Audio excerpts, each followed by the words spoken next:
What made you choose Dry Guys?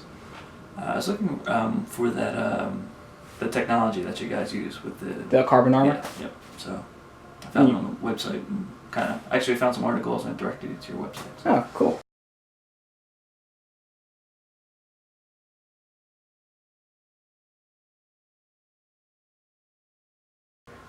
What did you like most about it? About the carbon, the work. The reason why I went that way is I didn't want to have a lot of demolition in the basement or build out the foundation outside because I didn't want to have any more problems. So that's why I went with that. Awesome. How did you like Jason and his crew? Excellent crew? Yeah, good guys.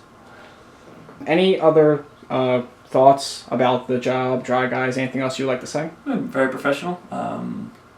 Always kind of kept me in the loop as far as I was actually very impressed when the salesperson came out, how much attention was brought into the information given. This was Dave Davis? Yes, yeah, so before he even came out, you guys sent a booklet out and all that, so I was able to be informed, and then they kind of actually told me, even went as far as who he looked like, the picture of him, so you knew he was coming. So I think that was kind of cool as far as, just preparing you for him to come and stuff like that.